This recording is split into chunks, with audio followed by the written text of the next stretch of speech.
We finally got here, and as long as this episode goes up on time, I've managed to get through an entire preview season without being lapped, like I said last time. Success for me. I have no idea how I did it. I probably won't do it next time either. Maybe I've been spurred on by the quality of the last anime I'm going to be looking at today. I knew it was going to be good, and I'm going to let you know in this episode how good it was. Spoiler alert, it was good. But what about the other 4 anime in this preview guide, and what about that one as well?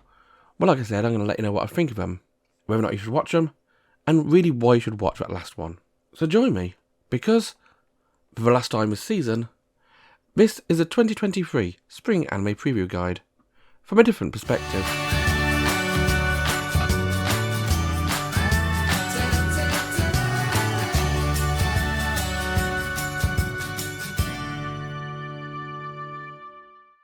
I'm going to get this out of the way first of all. Why Raeliana ended up in a Duke's mansion is an isekai. But it's an isekai of the same type which we've been getting a lot more recently.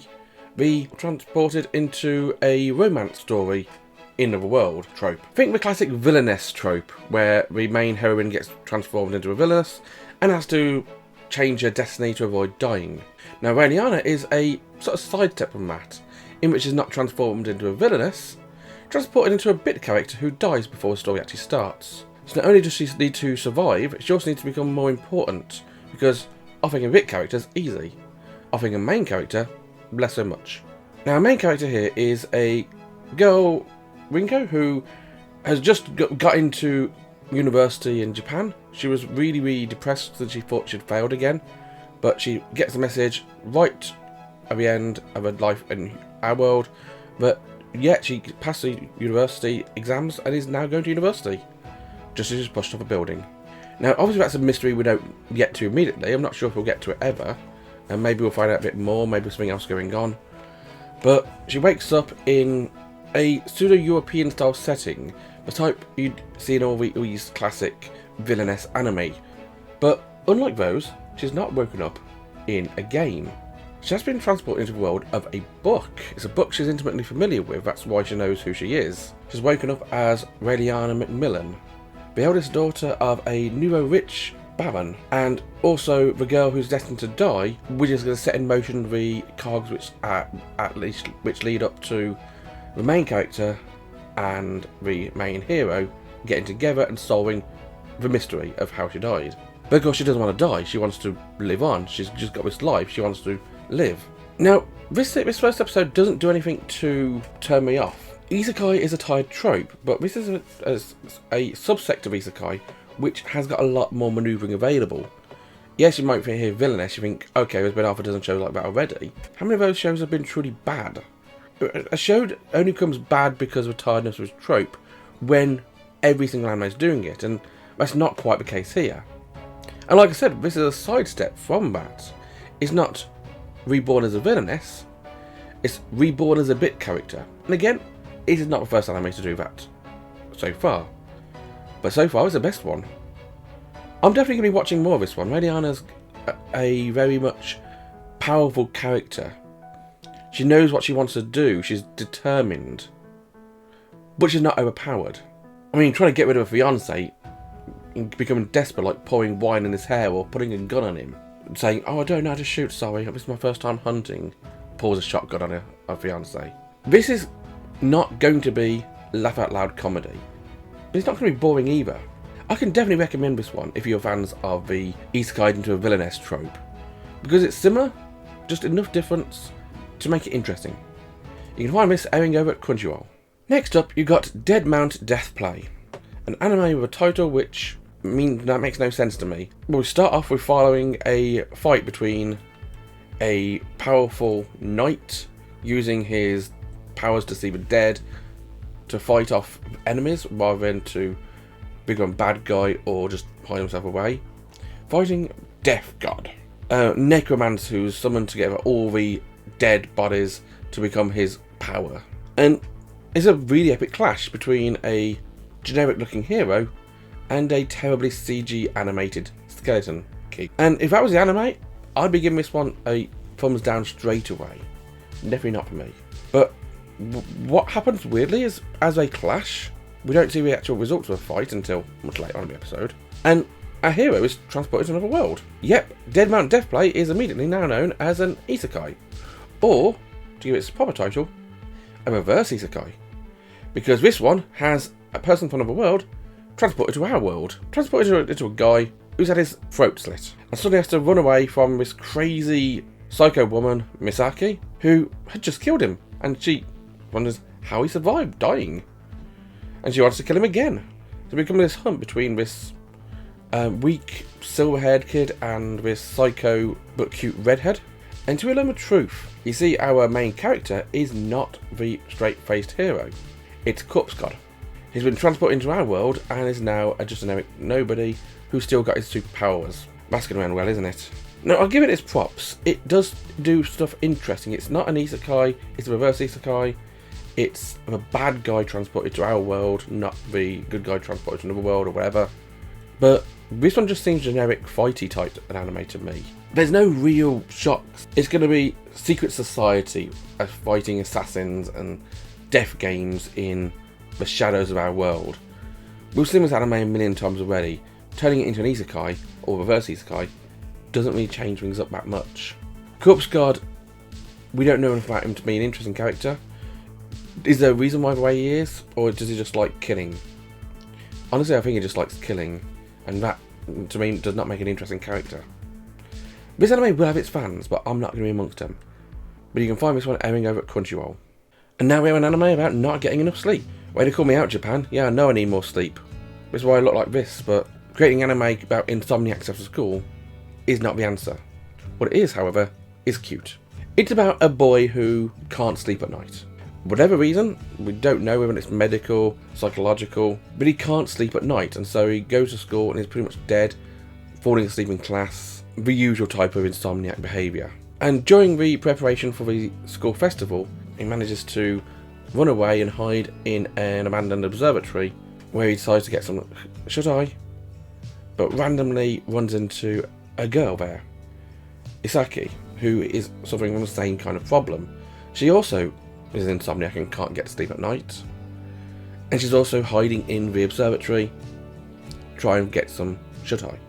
So his kindred spirits, united by their lack of sleep, suddenly find a friendship in the most unexpected place. And what follows is what can only be called a magical exploration of the world at night, learning about each other, learning that our main character Ganta, he does like photography. Isaki is fun and energetic and friendly, completely not what she appears like at school because of insomnia. This is setting up to be a relatively interesting romantic coming-of-age series between these two like-minded spirits. And this is the type of anime which I just eat up. I'm not 100% convinced so far. It was quite slow in its storytelling in the first episode. That's something I do enjoy, but it's not going to be an anime for everyone. I'm not quite sure where this one's going either. It's just shown two characters which have got something in common, and are clearly going to grow to like each other, if not already. But there's no end point, there's no drama on the horizon. Not yet anyway. I'm going to give this one a few more episodes and see what I think of it. I do recommend it, it's a decent show, and you can find it airing over at High Dive. Next up today, you've got the last anime which I watched this season. Not the last one we're reviewing, we'll get to that one in a moment. But we're looking at The Marginal Service, an anime about an ex-cop who ends up joining a UN agency to find and save the planet Earth from aliens and weird monsters. We're working on a buddies type squad full of weirdos and craziness. There's not really much I can say to save this one. It's as generic as it sounds like. It's angry cop, shunned by the police force, his partner's dead, got nowhere to turn to, and finds himself hired by a crack bunch of weirdos. Has an entire different side of a world revealed to him, and now finds himself with this ragtag bunch of crazy people fighting crazy aliens. The fights have aspects of shonen about them, the fact that they all get up in what can only be called uniform, but effectively it's just hard hats and a weird uniform they wear, using cross between power tools and lasers to destroy aliens which turn into giant things. I got lost watching this one, and I've no idea how to really explain it other than it's bad. It's not woeful. We're not talking X-Arm here, although I don't think anything will ever be that bad, but it's definitely not for me. it will have its fandom, but it doesn't fall into that so bad it's good category either. If you do want to watch a marginal service, you can find it airing over at Crunchyroll. Finally today, and also finally for the season, we got the anime I've actually been looking forward to the most for the entirety of my preview guide. So I went through these 8 parts of a preview guide and 5 anime for the last 2 parts, because I wanted to make sure I got to Oshi no Ko. It's an anime which I've been anticipating massively. I've been reading a manga, and I was hooked. Now, Oshi no Ko, the first episode is a long one. It's actually 3 episodes stuck together. It's a 1 hour, 20-minute ride, where we learn about the past of the world's greatest idol, Hoshino Ai, and the secrets she has hidden. You see, Ai is an idol for the world. She's beautiful, she's smart, she's charismatic. She's got a smile which will win over the faces of everybody who sees her. And her eyes sparkle with stardom. Quite literally. And so it's no surprise that she's got a bunch of fans, including our main character, who is a doctor, Goro Amemiya, in a random countryside hospital. The reason why he knows Ai is he had a patient previously who was this weak girl, destined to die at a young age, sadly, who was obsessed with Ai. And through her love of Ai, he grew respect for her, and eventually became an idol otaku for her as well. And so when suddenly Ai turns up at his hospital pregnant, his world goes crazy. Since this 16-year-old idol, pregnant with twins in his hospital, nobody can know about this because she's the personification of pure young maiden, yet her stardom is built on lies. See, Ai is a firm believer that to be an idol is to lie. And it's a dark look at the whole idol industry, but it's a dark, almost truthful look in places. No idol can be as pure and innocent as they make out to be, and Ai is definitely akin to that. She's portrayed as pure and innocent, but she's a brat. She lives for herself, not her fans. I mean, she loves her fans, but she lives purely for herself first of all. And so when Ai, who is an orphan, finds out that she's carrying twins, she realises that she can have a family. But of course, being an idol who has kids, that's not exactly going to play ball. She's going to lose her job as an idol. And so she decides she's going to lie. She's going to hide her children from the world. She's going to love them as a mother at home, but go to work as a pure, innocent idol without anybody knowing that she's a mother. Because that's an interesting balancing act. Now, what happens then is a twist. See, our doctor, before Ai even gives birth, dies.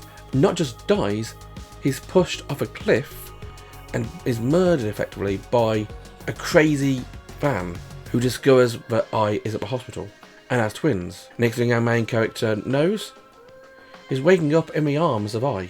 See, he's been reborn as one of Ai's children. Her son, who she later on calls Aquamarine, Aqua.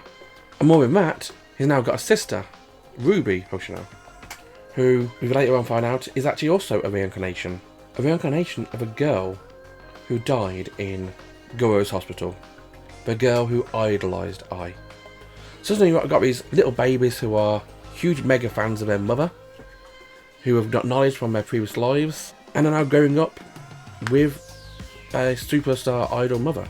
What happens from then on is just happy, fun times of life, growing up with Ai as their mother, Ai's manager and his wife, effectively acting as their parents in situ when they have to go out in public, since no one can know that they are Ai's children. Ai learning to smile again, learning the meaning of love, her children learning and exploring their own new selves, and then growing up into very attractive young adults. And I'm going to not preview any further. I'm just going to say, this you need to watch. There's a reason why the episode was an hour and 20 minutes. There's a reason why this was my most anticipated anime of the, not just season, of a year so far. There's also a reason I'm not going to tell you anymore. You're going to have to find out for yourself. This one comes with, not only with a recommendation to watch, it's going to come with the highest recommendation to watch I can give it. I was originally going to give Up There a gold bar. I'm not going to do that. I was going to give it a green light, watch it. But I'm not going to say watch, I'm going to say must watch. This one is required viewing. I'm just going to leave it at that. Watch it, find out for yourself. You can find Oshi airing over on High Dive. That was why Raeliana ended up at the Duke's Mansion, Dead Mount Dev Play, Insomniacs After School, The Marginal Service, and Oshi 5 anime which are aired this season, which I think you should watch some of them, especially the last one. So thanks very much for joining me over the last few weeks looking at the new anime, and join me next time for more. Remember to like, comment and subscribe, and bye bye.